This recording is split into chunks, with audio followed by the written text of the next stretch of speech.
Poboyspecial here. What you're looking at is the ultimate, that's right, I said the ultimate machine. This was on the Poboy Christmas list, and one of our viewers was very nice enough to let us take a look at it and explain exactly what it is you're looking at, because this is the result of a really interesting metamorphosis. And to show you that before we start, there's absolutely nothing in the chamber. It has been cleared. And now, what is it exactly that we're looking at, and what did it come from, and how did it get to this?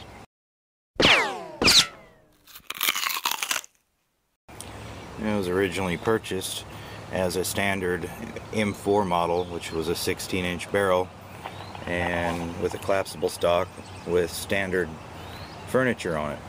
So this is not a 16-inch barrel? No, it is not. So what you're looking at here is what they call an SBR, or a short-barreled rifle, which you do have to have a tax stamp for. If you do not, it is very, very, very illegal. So please check your federal and state laws for purchasing or having a short-barreled rifle. Alright, so it was a standard M4, and the first thing you did was?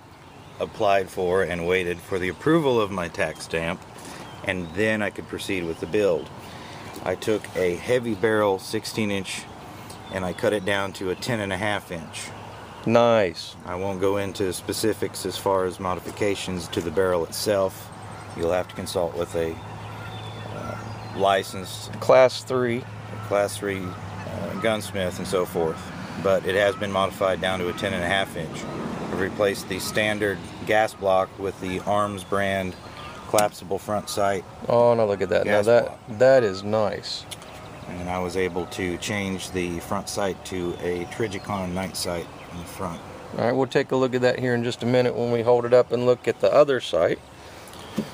And to accompany the backup sight for the front, I got the same brand Arms rear flip-up sight, in which will co-witness with the main sight, which is the EOTech 522, which runs on 2 AA batteries. EOTech, very, very, very nice, very top of the line. And what he means by co-witnessing is if you can use the metal sights or the EOTech sight at the same time, so that in case the battery ever goes down on this, you can use this at the same time without having any interference or one blocking the sight of the other. That's right. I also decided to stay with the standard A2 type birdcage flash suppressor or flash hider for a traditional look. This happens to be an Armalite brand lower, which also has an Armalite upper. This specific upper is called the COP system, the Continuous Optics Platform, which means this upper receiver is one solid piece all the way to the end of the top of the handguard. If you look down on the bottom, there are a set of screws where you can dismantle it to change out your sides on both sides and the bottom to a different numerous variations, be that a full Picatinny, a half a Picatinny, and on the other side I chose a plain one with a quick disconnect mount installed in the side. And what he's talking about, the quick disconnect mount, is for the sling. Correct. I went ahead and used the Fab Defense polymer type dust cover. It does not give you anything additional than the standard aluminum type dust cover. It was just an upgrade, simple upgrade for me. The wrap around the magazine well grip, I believe it's called Get a Grip.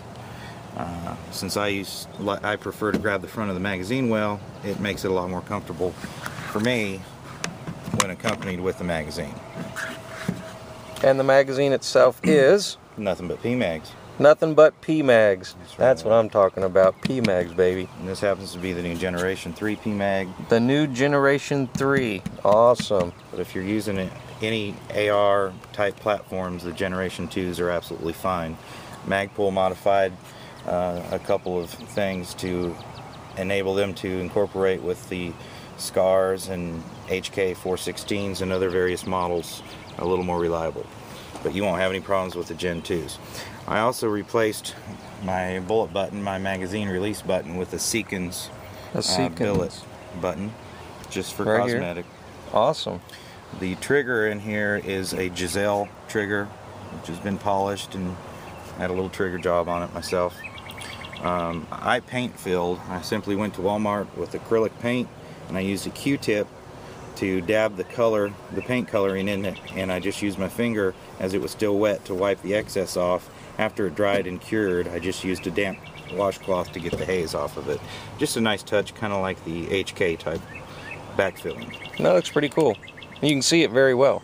I think so. This grip here is the Magpul Mo Plus grip. It does have internal storage, but it has a rubberized finish. Very simple. And I also got the polymer Magpul enhanced trigger guard that I added to that as well. I went with the Magpul CTR stock, which is a little different than the Magpul Mo stock, being that it is adjustable, but once it's locked in position, you can double lock it with this brake right here to help keep it nice and sturdy. Oh, that's a nice added feature. And looking from the other side, I've attached this battery assist lever, similar to the Magpul. All right, hold on a second.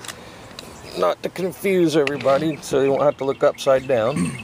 Similar to the Magpul BAD lever, BAD standing for battery assist.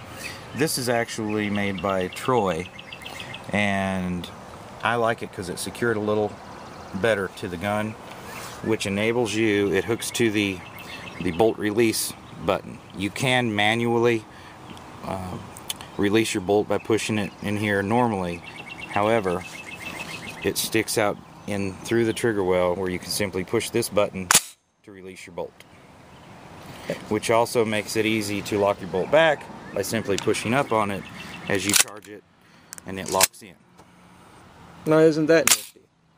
Very quick on speed reloads and any other. Now, one other thing that I added to this. And I see you also did the same thing with the letters here and the paint on the other side. I did it on both sides, absolutely.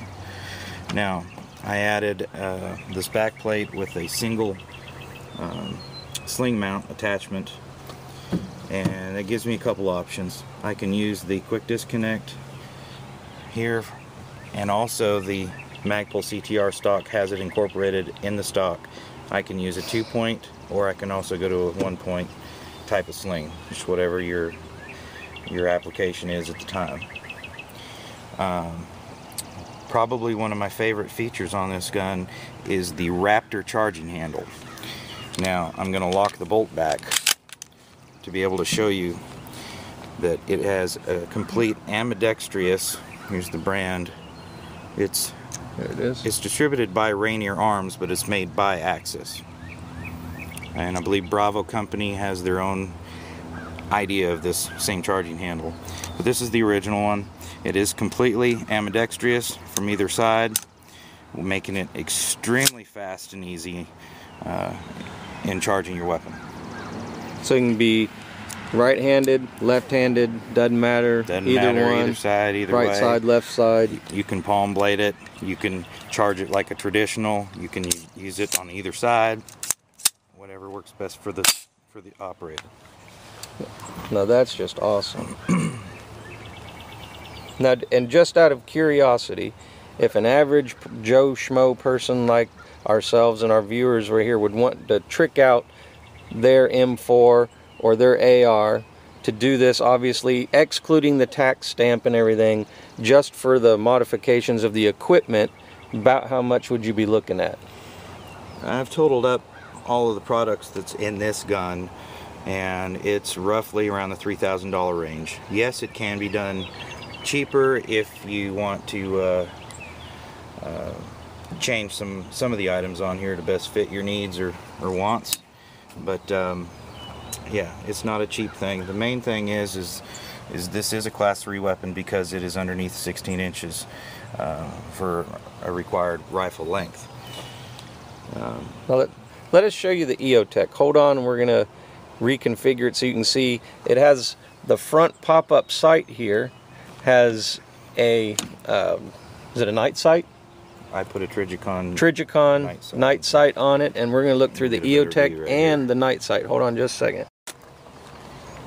Alright, we're going to try and show you. There's the red dot from the EOTech. showing it in the ground. There it is right there. And I'm gonna look, if you look down into the front, you can see that the night sight, and right here in the back you can see the peep sight, and there's the red dot coming through the peep sight. Alright, now hold on, I'll take a better look at the front sight here, but that's what you're looking at. There you go. So that's about what it'll look like on the front, and that's what we were looking at. Alright, so what you just saw was Poboyspecial's Christmas list, and our viewer was actually wonderful enough to donate this to our cause. So no. That was just a joke. So there you go. All decked out, all tricked out, ultimate weapon here with all the bells and whistles that you can think of. And you saw it here on the Poboyspecial Christmas Wish Edition. The only thing I'd like to add is the only donations I'll give for this gun comes at the end. Ooh.